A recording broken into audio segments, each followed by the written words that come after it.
کہ جب تک انکار ذلت نہ پایا جائے سمجھ لینا سجا نہیں ہو سکتا، بہادر ہونا اور یہ توجہ دینا سجا نہیں ہو سکتا جب تک کہ انکار ذلت نہ پایا جائے۔ انکار ذلت بنیادی شرط ہے کہ انکار ذلت پائی جائے۔ پہلے مرحلے میں یہی وجہ ہے میں آپ کی ہر سماعتوں کے حوالے کر رہا ہوں۔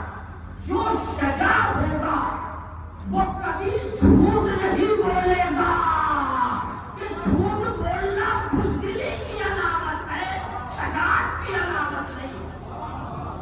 جو ہے جھوٹ بولنا بزدلی کی پہچان ہے، بزدلی کی علامت ہے، شجاعت کی پہچان ہے، شجاعت کی علامت نہیں ہے۔ تو پہلا مرحلہ انکار ذلت کا جذبہ اگر پایا جاتا ہے تب اسے شجاع کہا جائے گا، جری کہا جائے گا، بہادر کہا جائے گا، ورنہ اسے سب کہا جا سکتا ہے، شجاع نہیں کہا جا سکتا۔ ایک لفظ آپ کے حوالے کر رہا ہوں، اگر بات پہنچ جائے تو دعا دے دیجیے گا۔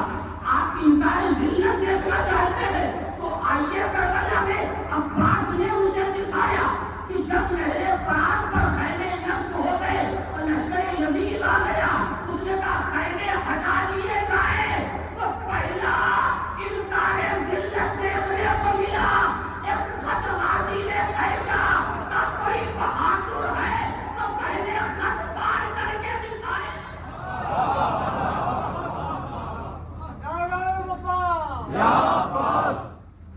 سلوات پڑھتے محمد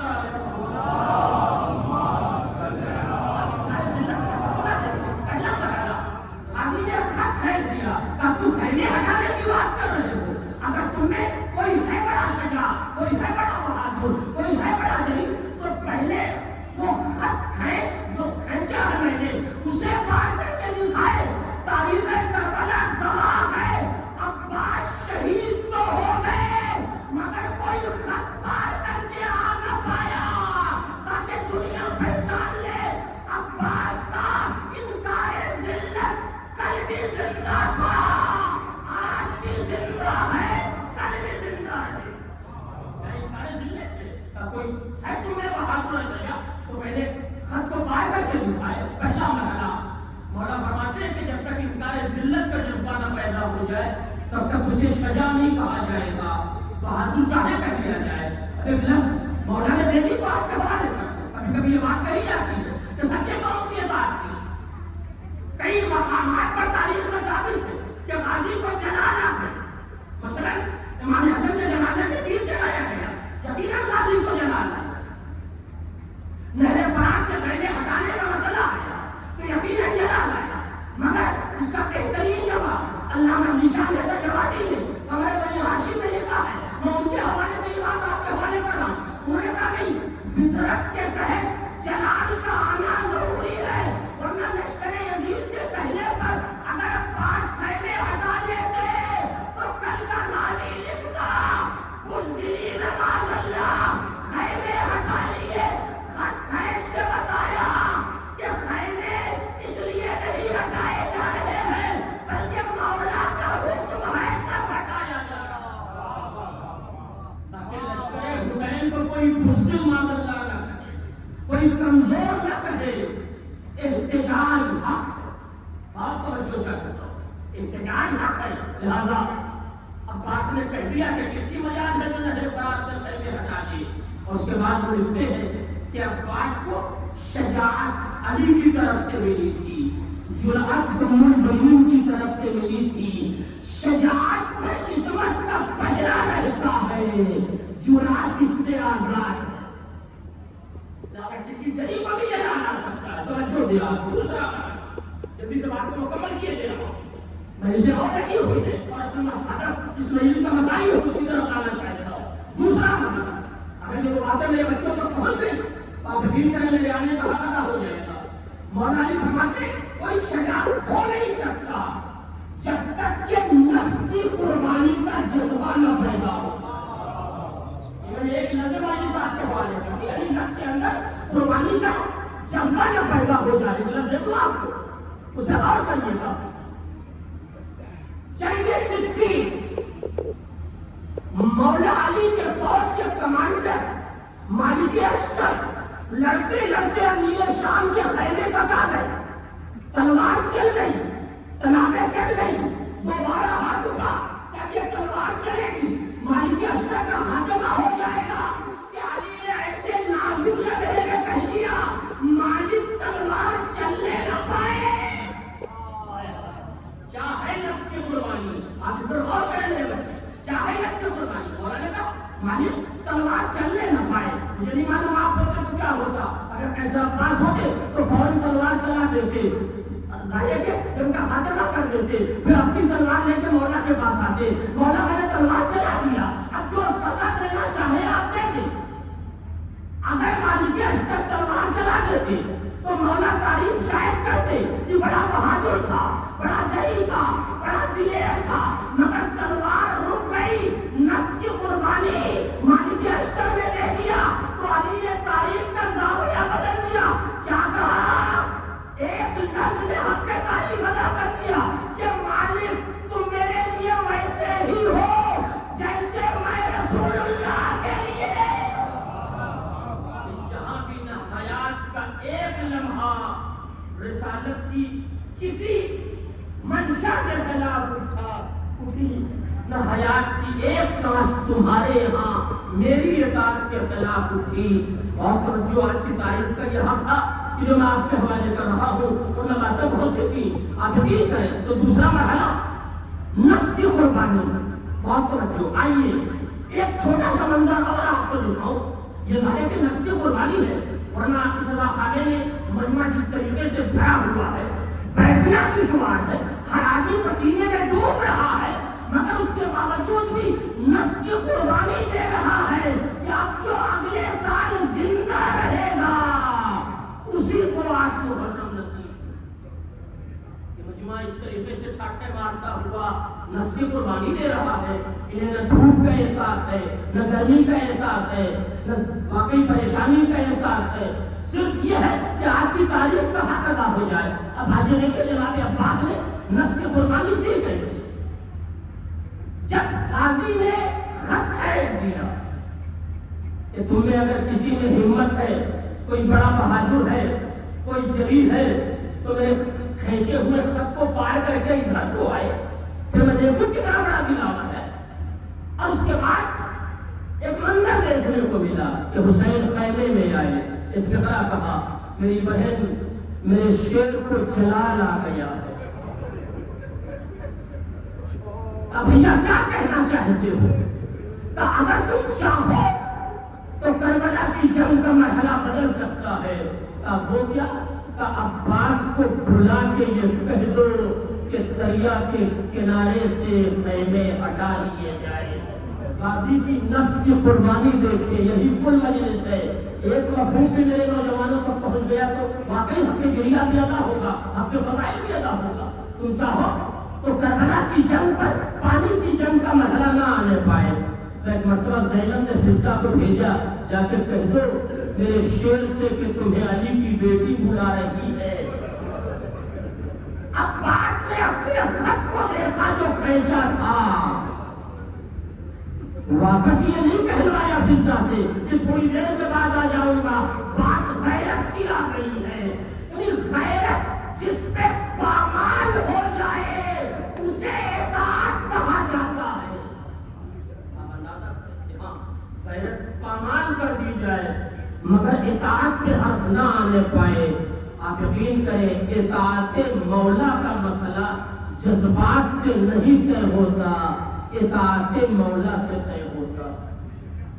اطاعت مولا کا مرحلہ جذبات سے نہیں طے ہوتا، اطاعت یا حکم مولا سے طے ہوگا۔ پاس کو بلا کر لا، جناب فضہ باہر آئی، کہا شہزادے تمہیں ثانیہ زہرا زینب بلا رہی ہے۔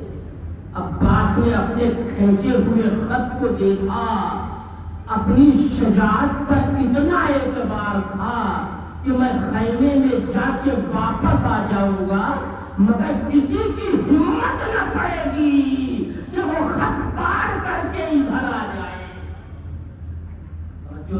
کسی کی ہمت نہ پڑے گی کہ خط پار کر کے ادھر آ جائے۔ اور یہی ہوا کہ جب جناب عباس خیمے میں گئے ہیں، شہزادی آپ نے بلایا ہے؟ کہا ہاں بھیا۔ کہا میں نے سنا یہ ہے کہ تمہیں جلال آ گیا ہے۔ کہا بہن اشقیاء مطالبہ کر رہے ہیں کہ نہر فراز سے خیمے ہٹا لیے جائیں. یہ ممکن ہے؟ یہ اشقیاء خیمے ہٹانے کی بات نہیں کر رہے ہیں، یہ میری کتابت ہے، جناب عباس کا فقرہ نہیں ہے، بلکہ جو لقب سقائی کا اس خاندان سے وابستہ ہے اسے مجروح کیا جا رہا ہے. سقائی کا جو لقب وابستہ ہے جناب عبد المطلب سے، اس کے پہلے بھی، اس کے بعد جناب ابو طالب سے، اس کے بعد مولا علی سے، یہ اس لقب کو مجروح کیا جا رہا ہے. کہا بھیا بہن کی خواہش یہ ہے کہ خیمے نہر فراز سے ہٹا لیے جائیں. نفس کی کتنی بڑی قربانی ام البنین کے لال نے دیا ہے. کل فضائل بھی ہے، مسائل بھی ہے، اور یہ حقیقت ہے کہ غازی عباس کا نام لیا جاتا ہے تو آنکھوں میں آنسو آ جاتا ہے. کتنی نفس کی قربانیاں ام البنین کے لال نے دی ہیں آپ سوچ نہیں سکتے، ہم تصور نہیں کر سکتے. مگر ظاہر ہے 8 محرم کا یہ تاریخی مجمع آپ کی بستی میں وہی حق ادا کرنے کے لیے آیا ہے. اے غازی تجھے تیرے بھتیجے علی اکبر کا واسطہ، یہ جوان سلامت رہے. اے غازی تجھے شہزادی زینب کی رضا کا واسطہ، میری ماں اور بہنوں کے پردے سلامت رہے. اے اللہ دارو، اب غازی نے سر جھکا لیا اور سر جھکا کے باہر نکلے تو خود اپنے ہاتھوں سے خیمے کی کنابیں کاٹتے جا رہے ہیں، روتے جا رہے ہیں، گریہ کرتے جا رہے ہیں اور کہتے جا رہے ہیں اگر میری شہزادی کا حکم نہ ہوگا، اگر میرے مولا کی مرضی نہ ہوتی تو کس کی مجال تھی جو نہر فراز سے خیمے ہٹا لیتا.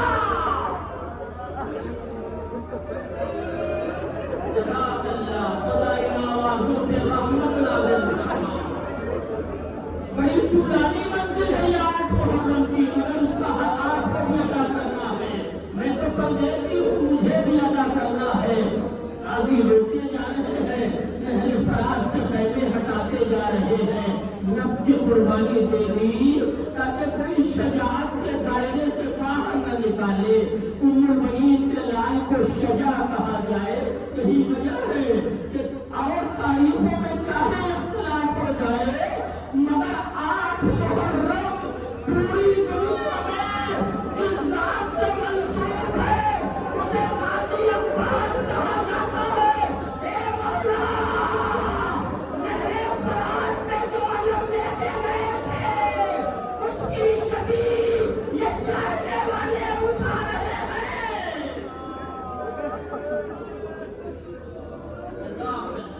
جزاک اللہ. اے اللہ تعالیٰ تڑپ کے روئے تھے. میں 2013 میں حج کرنے کے لیے گیا تو میرے قافلے میں جو مولانا تھے جو ہمیں مسائل بتا رہے تھے، حج کی تکمیل کرا رہے تھے، مولانا منور صاحب قبلہ، ظاہر کے جونپور کے رہنے والے ہیں، بامبے میں رہتے ہیں. انہوں نے شہزادی ام البنین کی قبر پر ایک مختصر سی مجلس پڑھی. ہائے اس ماں کی قبر پر اس بیٹے کی مجلس جو کربلا میں بازو کٹا کے ابدی کے لیے سو گیا. یہ میرے نوجوانوں حق گریہ آپ کو ادا کرنا ہے.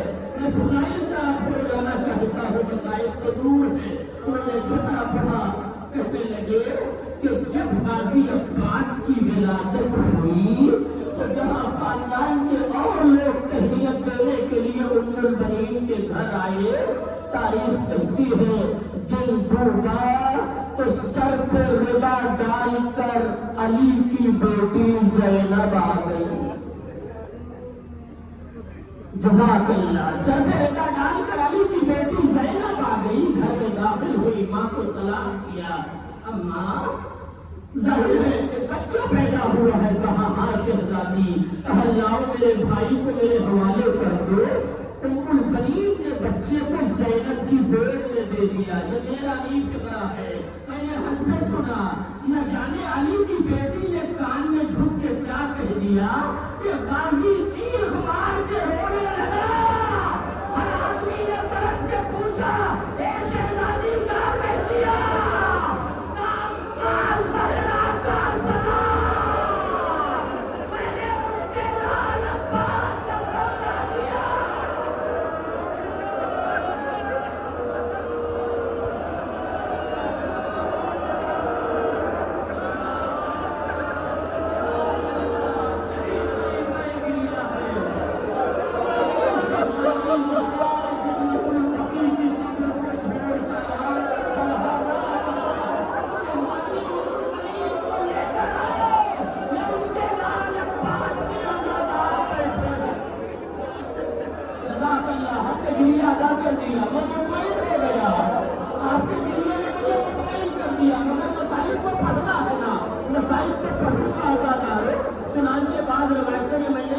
دیکھا ہے کہ ایک عالم دین بڑا اچھا مسائل پڑھتا تھا، بہت اچھا مسائل پڑھتا تھا.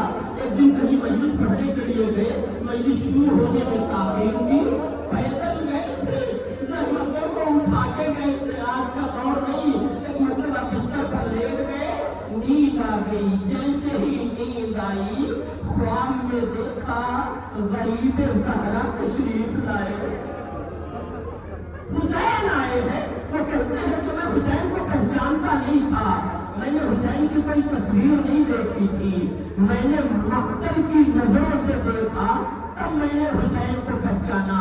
پورے محرم کا مسائل میں نے آپ کے حوالے کر دیا. کیسے مقتل کی نظروں سے دیکھا؟ کہا میں نے دیکھا جسم کا کوئی حصہ نہیں تھا جہاں زخم نہ ہو، جہاں سے خون نہ بہ رہا ہو. تیری وجہ ہے میر علی اس نے کہا 1900 میں زخم کرے چاک چاک بات سائے اپنے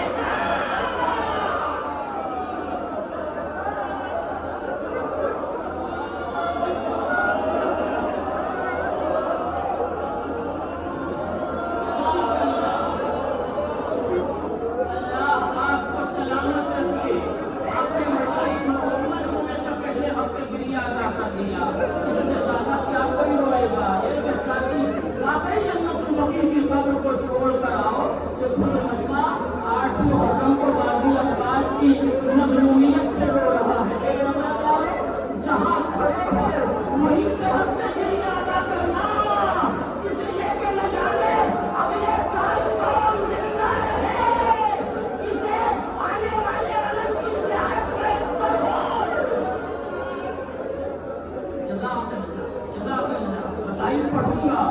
مجھے یقین ہے کہ مزید ہفتے کے لیے آدھا ہوگا، جبکہ یہ رات کا زیادہ ہوا مجمع صبح سے مجلسیں کر رہا ہے، مگر ہائے رے مجموعیت غازی عباس.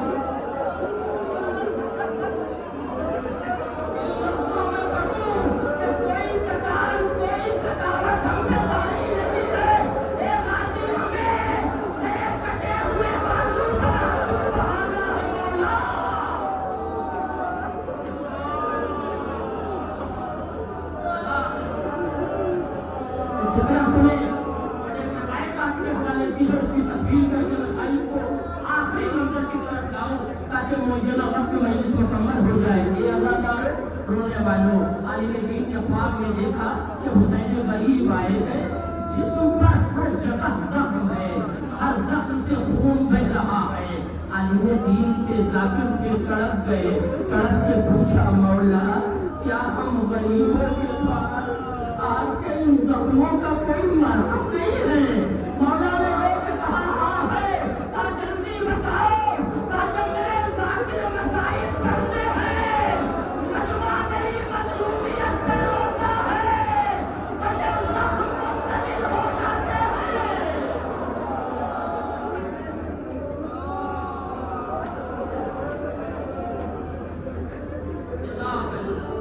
مولا نے بتا دیا اس عالم دین سے کہ جب ذاکرین مسائل پڑھتے ہیں مجمع روتا ہے تو میرا زخم یہ منتقل ہو جاتا ہے. اسی وقت کسی نے بیدار کر دیا، قبلہ مجلس تیار ہو گئی ہے. روتے ہوئے فرش عطا پر آئے، منبر پر آئے، کچھ الگ سے مسائل نہ پڑھا، صرف خواب بیان کر دیا، حق گریہ ادا ہو گیا. اور ظاہر ہے کہ جب مجلس کے بعد گھر جا کے سوئے ہیں تو پھر فرزند رسول کو خواب میں دیکھا کہ حسین پھر آئے ہیں. جسم کا ہر زخم منتقل ہو گیا، مگر کلیجے پر دونوں طرف میں بڑے بڑے زخم ہیں جس سے خون نکل رہا ہے. عالم دین نے پوچھا آقا کیا ان دونوں زخموں کا علاج نہیں ہے؟ کہا نہیں. کیا اتنا بتا دو یہ کس کے زخم ہے؟ کیا ایک میرے قریب جوان علی اکبر کا ہے، ایک میرا بھیا